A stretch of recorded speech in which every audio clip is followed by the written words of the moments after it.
Hello, hello, dear Kardec radio listeners. Here we are tonight, one more time, continue the study on the Illuminated prayers. So thank God for the opportunity that we have to be here tonight, sharing this immense amount of knowledge, good energies, good vibrations, good thoughts, learning with each other, um, and enjoying this opportunity of reading Andrea Luis through the mediumship of Chico Xavier and using that knowledge to study prayers. So thank you all of you who are connecting with us tonight once again. And thank Carol. Carol yesterday again did a fantastic work. Hello, Carol. Yes, it was very nice, talking about the story of Julia that we're talking, we're going over the story of Julia one more time. And today, my friends, we're going to have the final chapter of the book Between Heaven and Earth by Andrea Luis, Remy Chico Xavier. And we're going to talk about a prayer of thanksgiving to Jesus. Hello, Matthew. Thank you very much. Yeah, for being. Hello again. Yeah, thank you for being with us one more time. So nice to have all of you guys here, right? So with all this good thoughts and vibrations in our minds and connecting, to our Creator, our Father, Mighty God, I'm going to start tonight with a little passage from the Gospel. So I always try to go back to the Gospel to have a little refresher, right, on a lot of things that we talk here. Okay, so if you go to chapter number 27 of the Gospel according to Spiritism, we're going to just the Allan Kardec organized a series of explanations and comments regarding to prayer. The title is Ask and You Shall Receive, right? Yes, I know, right? Thanks, Jesus. That's what we're talking about today. Thanksgiving to Jesus. That's what we're going to do, right? It's so beautiful, Carl. Let's do this. So when we go back to the Gospel again, chapter 27, there is a very interesting example of the effects of prayer. So it's a direct way we have to understand what are prayers, like what is happening, right, in the spiritual world. Hola, Betsy. Thank you for joining us one more time. All right. So let's see what we have here in chapter 27 of the Gospel according to Spiritism. Okay. So this is a quick example, so we can prepare ourselves for the beauty of the Between Heaven and Earth that we're going to talk about today. Okay. So it starts like this. So the item number 8 of the chapter say, let us take an example. Okay.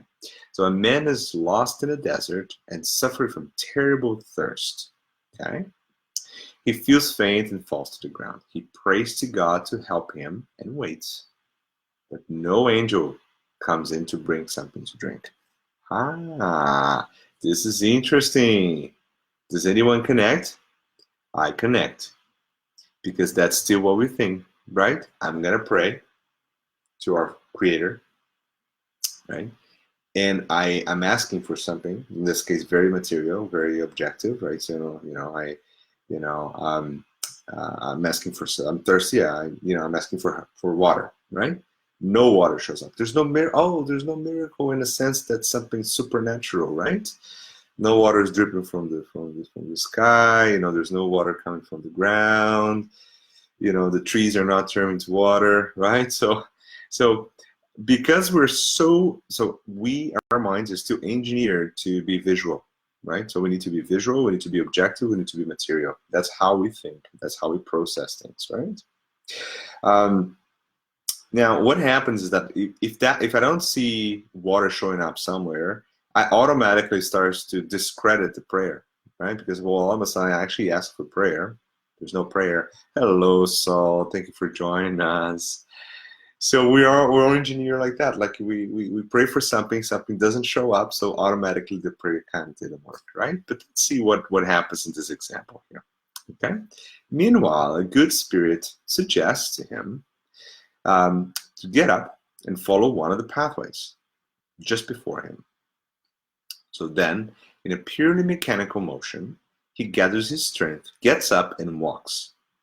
Arriving at an elevated area, he spots a brook or sparks water not far away.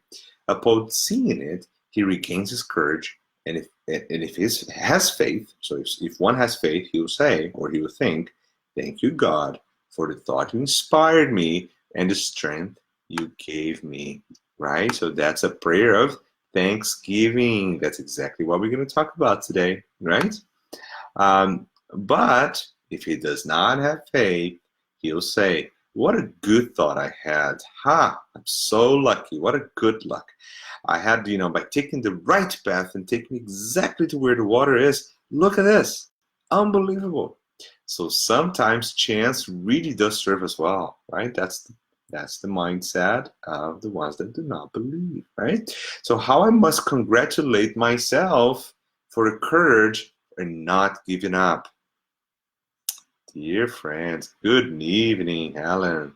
That's right, all the TSS folks, thank you very much. Yes, all our friends here from Toronto, Canada.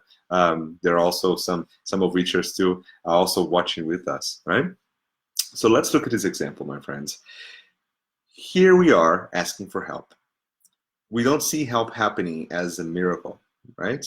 As something extraordinary in a sense of that word, right? Something that almost like breaks with the laws kind of thing. So that does not happen, right? And then all of a sudden, a spirit will come here and will say, well, why don't you do this? Stand up, move, go in that direction, try it. And then we go. And then when we get there, we have two options, right? We can look back and say, well, dear God, thank you for the inspiration, the courage, the energy, the faith for not giving up. Thank you for guiding me. Thank you for creating me. That's the thankful prayer, right? That's what we're going to talk about tonight. Or I could just turn around and say, wow, I'm so lucky, right? Oh, this is amazing. Look at what I've done, right? What I've accomplished. Now, how many times a day you fluctuate between option A and option B? That's a question for you to think, right? Because that's what we do.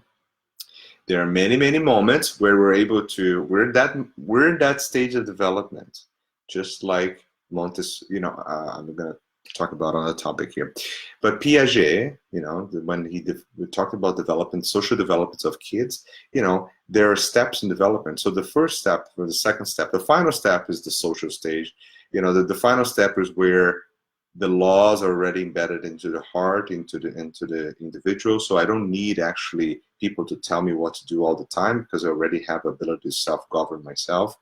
But there's a stage in development where people have to tell me what to do all the time, and then I kind of struggle with that a little bit. And when we're really little babies, I don't understand any rule. I hate rules. I cry and I yell all the time. So we can apply that same steps of development to where we are morally and spiritually, right? So we are in a stage of development where we get some rules, we don't get a bunch of others, right?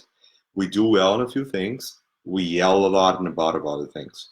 With prayer, which is exactly the same thing, right? And believing in faith, right? Because many times I'm able to understand, I'm able to thank God for the help that I receive, and I can learn with that. But there are moments, my friends, there's still moments where we ignore all that, right? We don't say thanks, right? We self-congratulate. It's like, oh, I achieved this all by myself. We did not. We always have help, right? And we should be thankful and humble enough to understand that, right? In every moment, every situation, right? And we should always remember that. Yes, so, thank you. So that's so nice, right? I'm also thankful for Kardec Radio because it allows me to do this, right? To help and be helped and learn at the same time, right? Allows me to work, right? Because I am a worker, right? I'm actually trying, right, to work together and learn together and build this knowledge together, right? It's so amazing, right? If it wasn't for Correct Ratio, well, I wouldn't have that one of those opportunities, right? And I'm actually very thankful for that too, right? I'm thankful for a lot of things, right? So let's be thankful. We'll talk about thankful today, okay?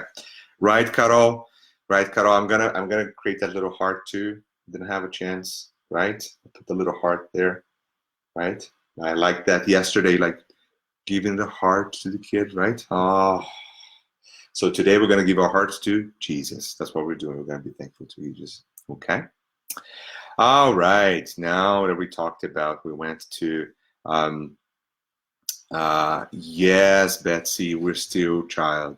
Yeah, in a sense that similar to the stage of development of kids, when kids are transitioning from a stage where the rules are pretty much non-existent, nonsensical. In other words, you can't tell a baby that there's a particular pattern of how to do things because they barely understand the concepts that you're trying to explain. So there's this, the next stage where, like, you understand the rules, but the rules have to be enforced. I'll give you an example, right? You're on a highway. There's a sign that says 60 miles an hour, okay? The reason why we don't do 80, because we're going to get a ticket. Because if there are no tickets, right, there's a good chance that everyone's going to do 80, right? Or many people are going to do 80, not everyone, right? Because some absorbed the rule inside our mind. So the rule is something that I don't even think about. I'll do it, right? Others don't, right? So the rule has to be enforced, right? So that's stage development. So spiritually, morally thinking, we're still hovering around, right? The very baby steps of like I'm just yelling and angry with everything because I don't understand anything. To the second stage was like, I kind of get a few things, but I need someone to kind of poke me so I follow the rule. Otherwise, I'm gonna kind of go around it, right? So we're still there. Now, there are some things, Betsy, I don't want to be negative, right? I want to be very positive because we're learning, right? There are some things that we learn quite well. For example, a few thousand years ago, right? It will be very normal for us to, a few thousand years ago, it will be quite normal for us to be very aggressive and physical and take lives of people in a very random and brutal way, right? It was part of the way the society behaved in a way, right? It was a lot of people doing it. So nowadays, for example, for most of us, it's unthinkable. We don't think about it anymore, right? So we absorb that. I don't need anyone to tell me I cannot do harm to another person, like physical harm and do bad things to other people. We get it, right? So for that particular one, we kind of bumped. Not everyone got it though. Remember, spirits, there are lots of spirits out there. Some didn't get it, some get it, right? Most of us do get it, right? So we don't do that, okay? So that one, we do it not because I know someone's gonna enforce me. No, I knew it because I know it, right? Right. We're learning to say. Remember, we talked about we're learning to say good morning to everyone, right, and be nice and polite and say hi, right? So those things we're learning. So I don't need people to enforce me anymore. Most of the time, we're still learning. Okay, so we got that one, right? But for other things, very, very difficult, right? Other things are very, very difficult still, right? And those are the most complex laws, for example, particularly the ones that I say, remember that Jesus told us that? When someone hits you one face, what do? You kind of give the other one? Well, not literally, right? So you're not going to kind of throwing yourself up to be attacked. That's not what Jesus was saying. But saying like reply aggression with love, right? So that one, for example, can almost certainly guarantee that we haven't really incorporated 100%, right? I need someone to enforce me that, right? I need people to tell me, or I yell against it because I'm like, okay, I can't take this, right? So yes, Betsy, that's a great idea to discuss that because yes, we are kids growing up, right? That's what we are, spiritually, morally, okay? So after, we've been talking about the Between Heaven and Earth for like 4 nights now, and I'll do a brief recap. Okay, remember the story? So the story we're talking about primarily Evelina, who started the entire story with a prayer, right? It was a prayer. The prayer was kind of redirected, right? Because remember, she was praying to Odila, her mother. But what happened is Odila was not in a good position to help. She was full with jealousy, She was being obsessed, her spirit, to the new wife, Zulmira, right? And creating disturbances in the home, right? So some of the, how interesting that is. Some of the things that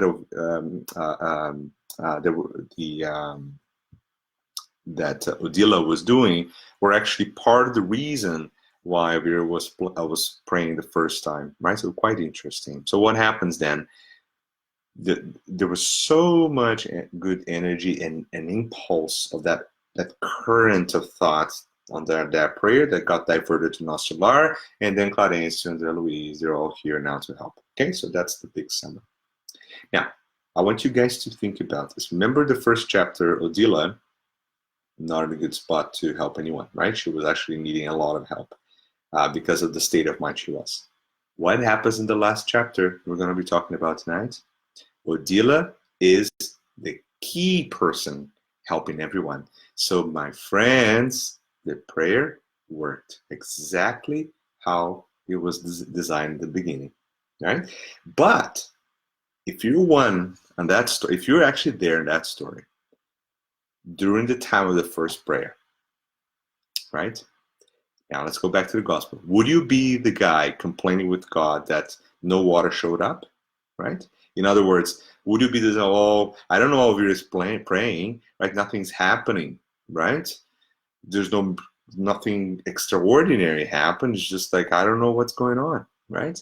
Or would you be like, oh, thank you, God, because I know things are happening. I know I'm being helped. I just cannot see with my eyes, right? Now, believe me, Odila now is the proof to us of the power of prayers. On that one prayer, to a spirit that was not in a position to help, not only the prayer worked perfectly because the family is now in synchrony, is in harmony again, but this spirit was also helped and now is the helper. There you go, my friends. So love in action, Carol, that's exactly what it is, right? So that energy that started with the prayer now transformed the existence of dozens of spirits in the story. And there's no better example for us to look into, put like a little window into the complexity and the beauty of prayer, right? And the power that it carries, right? Although we cannot see it sometimes, right? And that's why people have such a hard time, understanding this, right? Because, most often, when we're praying, usually, particularly in certain moments when our minds are not really connected with the above, even the things we ask for are completely random and not in alignment with the laws of God, right? How many times we ask for selfish things and we expect God to give to us? That's the child, that's the kid, remember, the little baby? That's the kind of behavior we see, right? Completely disconnect with reality, right? But if we're connected with the right keys, the right, remember the radio, if we plug into the right station, put a lot of energy on it, like Carol showed to us, with the hearts going with that, right? Then it will always be listened. And that's why pray and you shall receive. Yes, you will, right? It may not be what you want, though, right? Because if your baby prays to you, right, that instead of going to school, you're going to spend the rest of your life playing video games, I can guarantee you that you're going to say, no, but you're going to help him, right? You're going to help him to school. You're going to help him do all the chores so he can get the video game time, right? Or am I wrong? We're right, right? So I know, because that's exactly what happens here. I know I have 2 kids, so I know exactly how it works, right? For now. I don't know a lot, but, I learned with them too.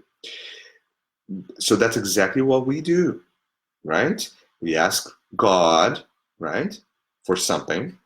We can't get that. But we yell about like, we don't get this, He gives us everything we need, and then we complain. It's like, oh, no one's listening to me. I can't do this, right? So that talks about this moral development that we are right now. Okay, so that's a little summary, right, for the book. So we can now go into more details on chapter number 40, right, of this book. Okay, so I want to bring a little bit more details here in the story too, because just to remind you that by this time in the book, right, and I'm trying not to give you the entire story because I want you to read the book, but Zulmira and Amaro, which are, the couple that in the very beginning of the book, Evelina was praying for, right? They were able to receive Julio again. Remember, they received Julio. Julio did not survive for a long time. It was planned to happen. He discarnates again. Now he comes back again. So that's the second time, right? So Zulmira had a relationship with another person, another character in the book called Mario Silva. So she left Mario Silva to live with Amaro. That created another problem because then Amaro and Mario Silva were not happy with each other, right? That created a lot of tensions, right? So that eases off by the end of the book, and they're able to sort out things and live happily. And Mario remarries with Antonina. And the reason why I'm telling all this because the prayer is by Antonina, right? Which is a key element in the book. But you're only going to get that at the end, right? Because in the middle of the book, you probably, not even Andrea Luis knows, because he actually comments. I love Andrea Luis because that he not only he's kind of teaching us by telling us what's happening, but also what he's thinking. So we can say, now I understand that, right? So even Andrea Luis says they didn't know the importance and the complexity of those relationships in the middle of the story. And Clarencio did not tell them on purpose. He wanted them to learn, right? So Andrea Luis does the same with us. He doesn't tell us until the end of the book. Right, so go read it. You're gonna love it. I can guarantee you that, right, Carol? Everyone's gonna love it. Okay.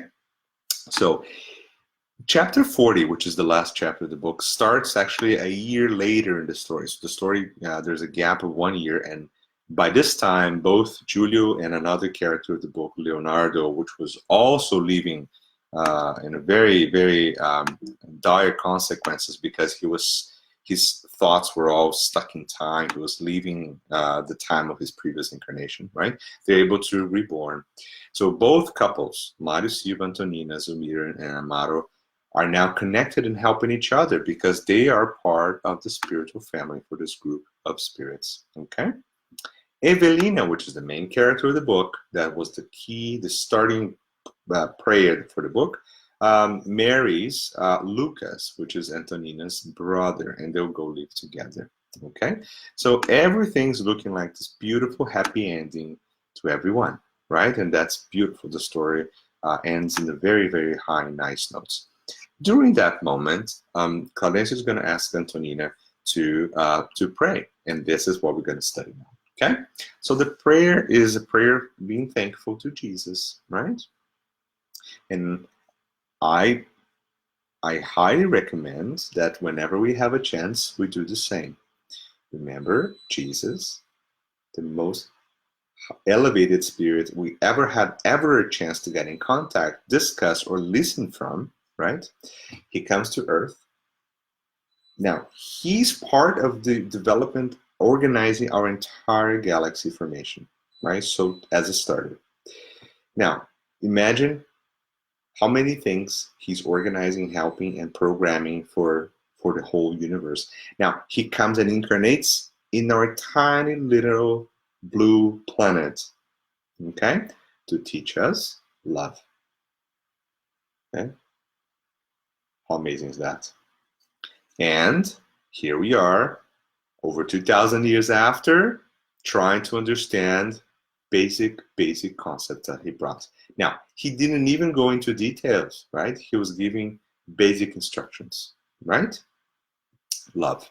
That's what we're learning, right? So again, I'll do little parentheses here. Thank you, Jesus, right? So now we can go on. So the prayer starts like this. Dear Jesus, bless this time of celebration. We offer it to you as a token of our love and gratitude. Please help our friends who are getting married today. So they're celebrating the marriage of Evelina and Lucas. Turn their hopes into sweet reality. There you go. Turn our hopes in reality, right? Teach us, Lord, to receive into the home the primer, so the beginning, the attachment, the basis of light that you have given to us in the world. The benevolent school of our hearts for life immortal. This, we are right now living this benevolent school of our hearts of life immortal.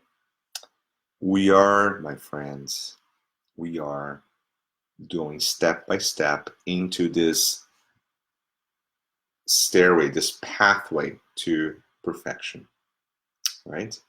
So that's what Jesus is telling us, that listen, we are moving, we're getting there. There's no turning back, right? We are building on us all this complexity of existences and experiences that we pack together.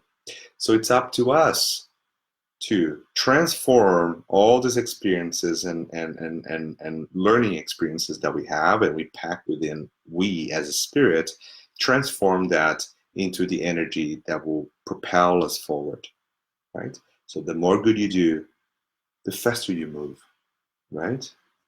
That's exactly what that's the school. That's the benevolent school of the immortal spirit that we're talking about. Okay? On this field of struggle, enable us to understand the generous sowing of renewal and fraternity in which all of us must learn and serve. So all of us, all, must learn and serve. And now, why is that important? Because, I don't know, maybe it doesn't happen with you guys, but have you ever seen someone saying something like this? Well, why does that guy receive this and I don't receive that? Why is things are always doing good for another, not for me? Why, this guy is actually not following the law of God and then is receiving? Have you ever seen anyone complaining like this? I don't know, maybe you guys have seen it someone like far away, I don't know. But I've seen it quite up close because I do it sometimes still, okay? So, and I fight with that, right? Because I'm learning.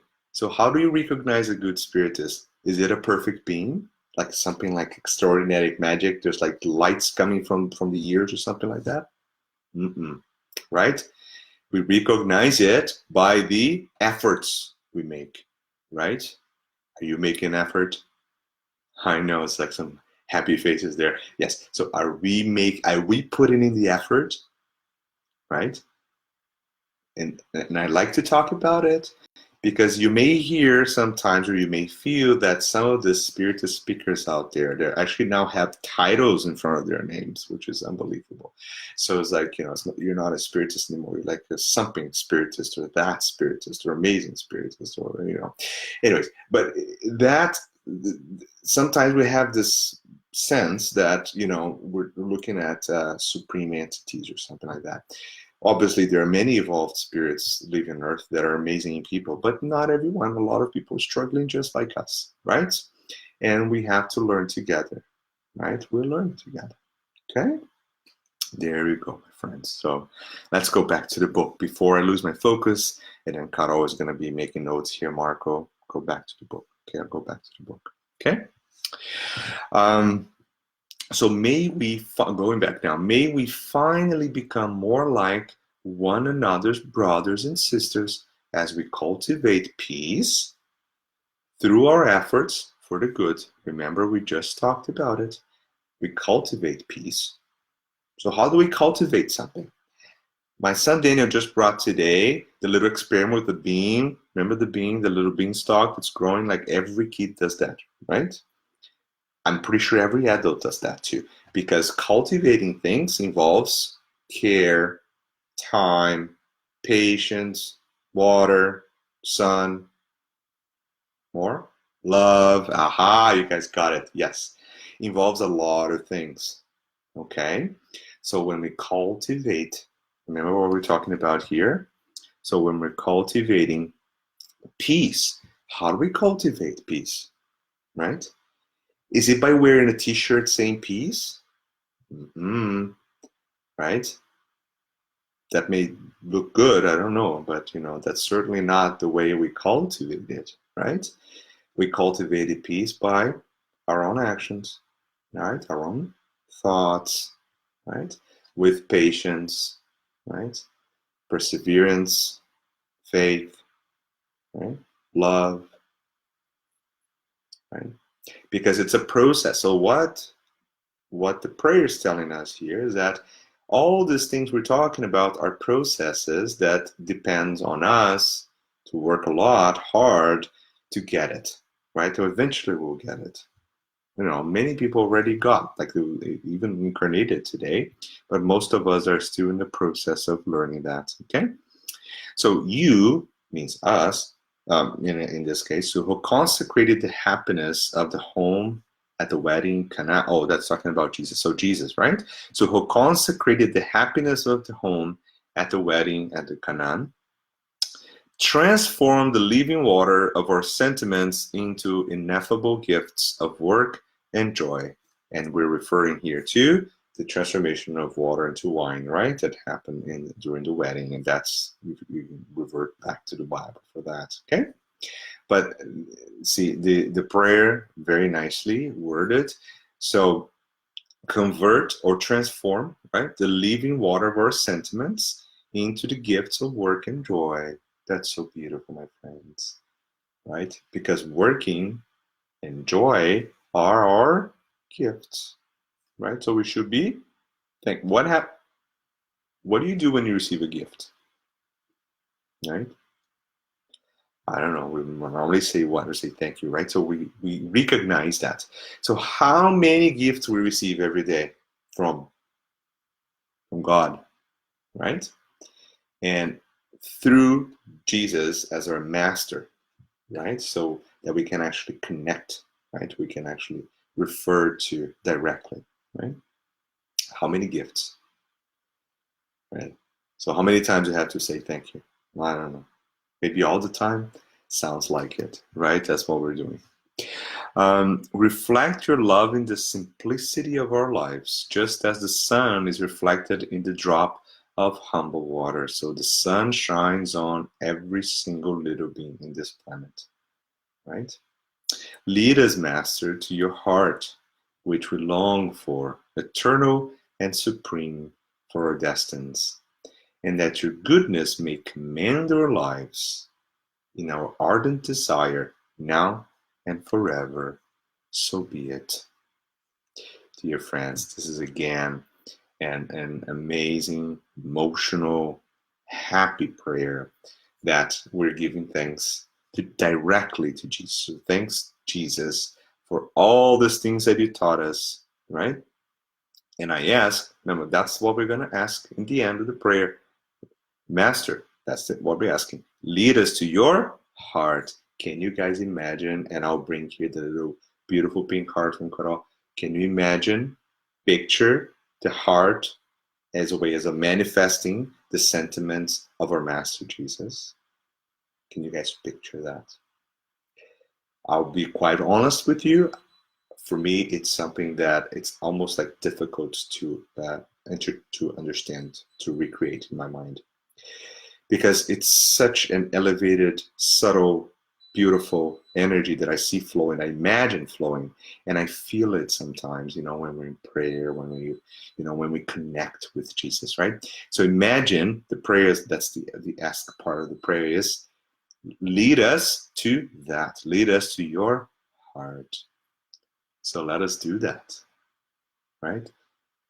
Dear Jesus, help us to connect and work so we can go and closer to the heart, to the source, to the beautiful source of the energy that you transmit into us, right?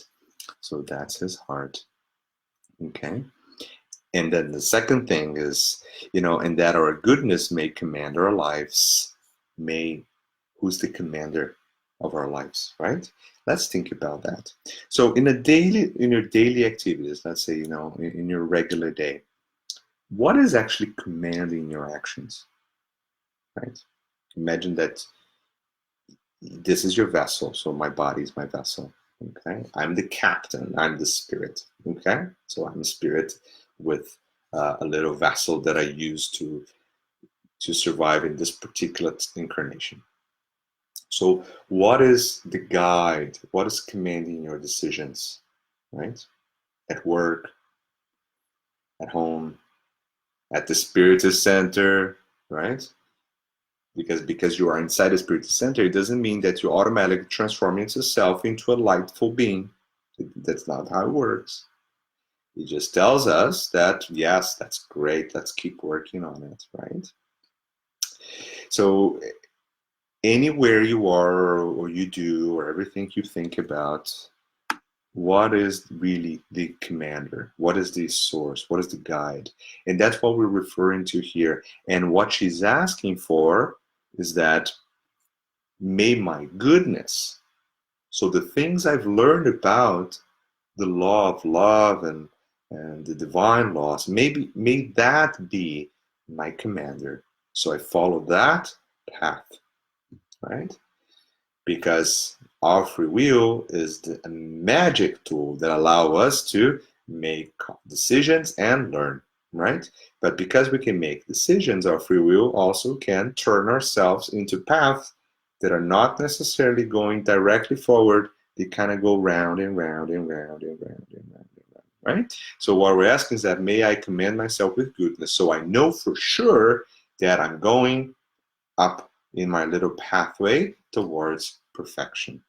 Dear friends, is there anything more beautiful than thinking that all of us, it doesn't matter which incarnation you are, white, yellow, blue, purple, colorful, tall, short, angry, happy, all of us one day will reach perfection.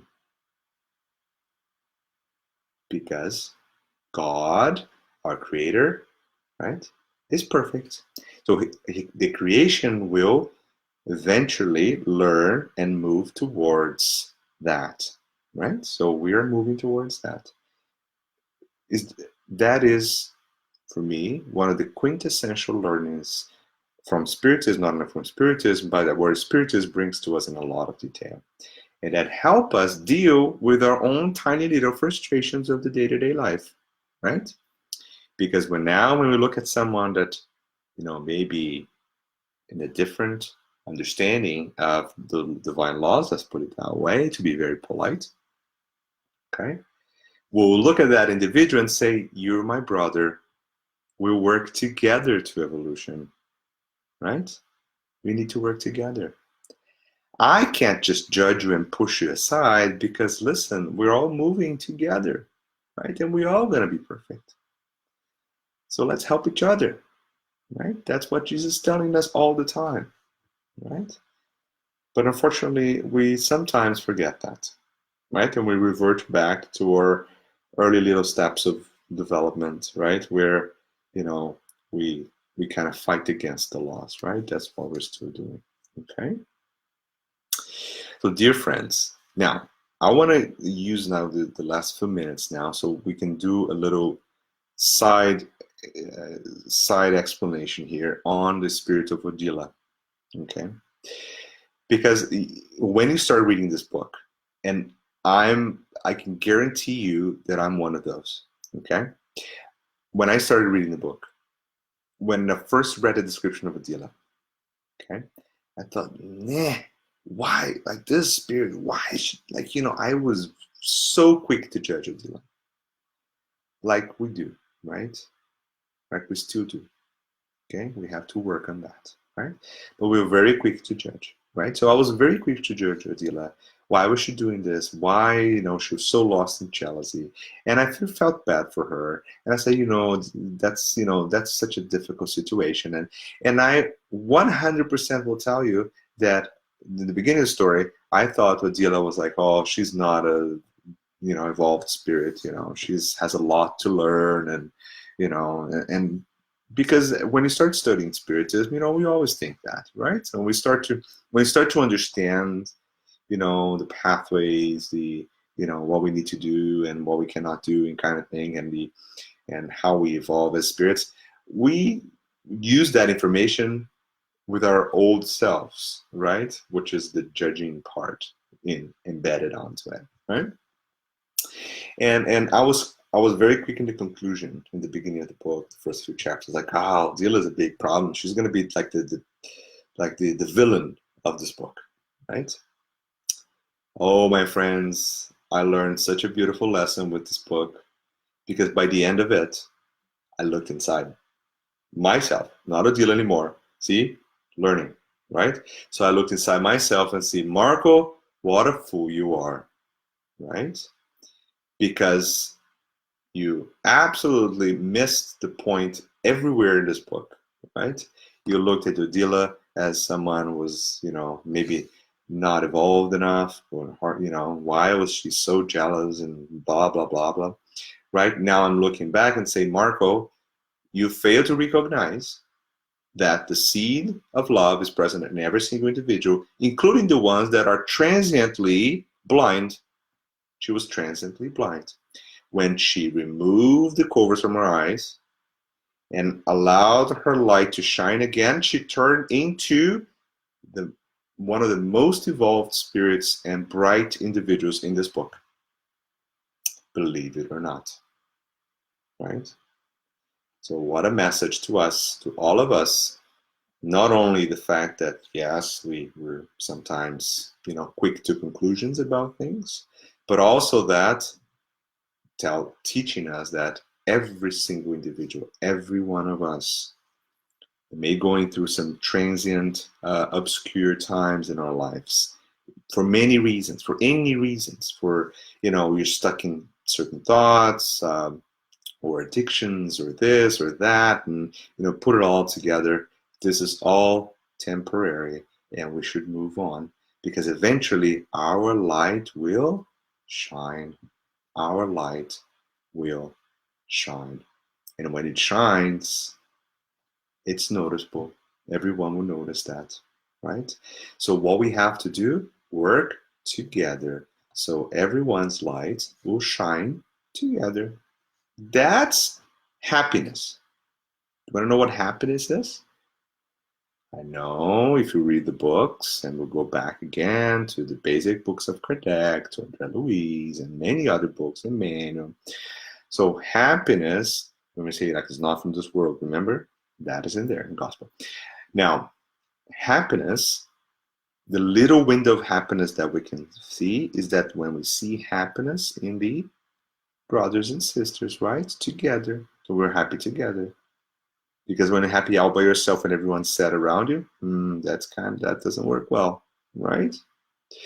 So that's exactly what we're looking at here in the book. So Odila, what happens in the end of the book? She's offered a position to work with Sister Clara in the higher realms. So she worked so hard to wipe away the jealousy, the negative thoughts she was stuck on.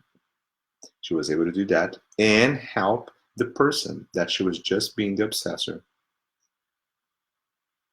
and helping out the entire family and her son, and forgiving and putting love in action. She did it. She did it throughout the book. Okay? Now, that is the message to us. Let us do that too. Put love in action. Just focus on the difficulties and challenges that you have now. Think about them. But before you go to bed, think about what you've done during the day. Think about things that you can do better.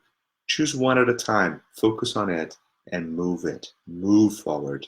Let's work on it. It's time. It's not tomorrow, right? It's today. Okay?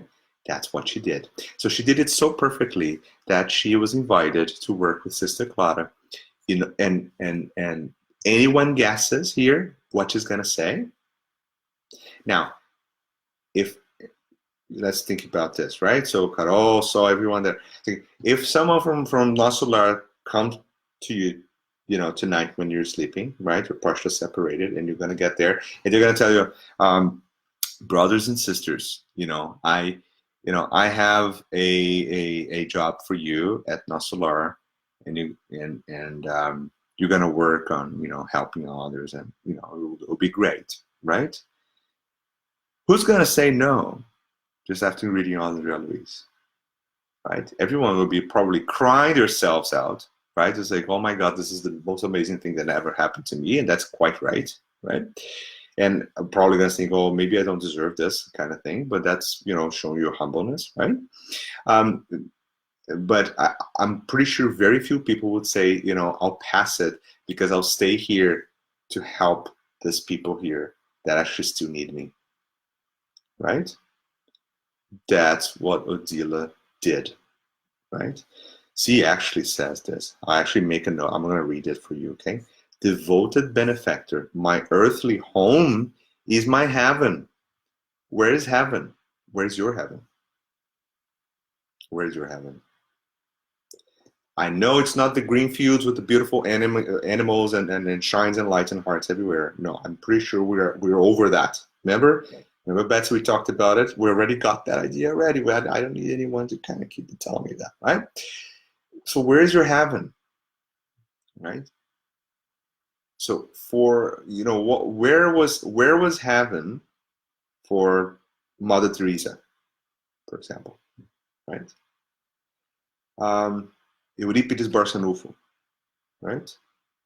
And so many others, right? That we have like a good understanding of of their spiritual life and their life incarnated. Okay, Bezerra de Menezes, he stayed to help us, right? The same thing. Said, I'm gonna be organizing entire teams of people that will help the earth, the surface, people who are struggling, and he's still around doing that. Could he be far, far away in evolution, another planet? Probably. He stayed around for that. Now, Odila, which is a lot more easier for us, right? Yes, so helping others, like I got it, Matthew. Yes, so it's very nice to recognize, right? And going to Matthew, right? Very nice to recognize that we have to be in peace with ourselves to achieve our inner transformation and achieve our best, right? We have to be in peace with ourselves. We have to recognize who we are, and that is key because you cannot really effectively help a lot if you're in a hard situation too. That you can, but you obviously have to really love yourself, help yourself, be in peace with yourself. That's a good point. And so helping others, that is heaven. Absolutely, I agree with you, because anywhere you are that you're helping someone, you can kind of get the feeling of what this heaven is, right? I completely follow that, right? For Odila, heaven was her family. She was actually helping them, right? So yes, she continues, I know, still I want to serve it, even if it doesn't, and then she continues, I love my husband for being my unforgettable companion in the life eternal. I bless the wonderful woman to whom he now belongs and whom I have to love and I have come to love as the daughters of my tenderness. She's now loving her too. I love my children, even though they cannot feel the heat of my heart. God knows that now I love with no intentions of being loved. Oh, dear friends, I love with no intentions of being loved. Let's copy and paste, okay? I love with no intentions of being loved. I love just for the fact of loving, right? For the act of loving, okay? And that I offer myself without expecting anything in return. Again, I offer myself without expecting anything in return, okay? So that I may learn with Jesus to give without receiving. And Clarencia is going to ask her, Adila, that's not your family anymore, right? And she clearly says, I know, I understand that. So she wants to stay, although she had a chance to move and continue her work. She says, these people need me. I love them, and I'll support them through these hard times, and then I'll move on, right? That's so beautiful, my friends. Okay, so that's a great example for us of the transformation of Dila. Okay, of how much work she put in to transform herself from someone who's such a state of jealousy. She was like running around Zumira when she was sleeping, running off the beach and accusing her of stuff, right? So a classical case of obsession, to now someone that says, I love you without expecting anything. And that's the transformation, right? And why is it amazing that André Luiz is doing here? The amazing thing André Luiz is doing here is that he's giving us an example that we relate to, because we know exactly what jealousy is, right? We don't have any trouble understanding it. We have trouble understanding what love is. True love. We have a little bit of trouble understanding it. Jealousy, we don't, right? So she gives you that. He gives us that. A classical example we relate to, and then he tells us in the end, listen, see, you understand that, so you can transform yourself too, right? She did it. Look, that's what she's done, right? Why don't you do it too? Why don't we do it too, right? That's amazing, my friends. So André Luiz beautifully ends this book with this clear-cut message that we can feel. We can take it, right?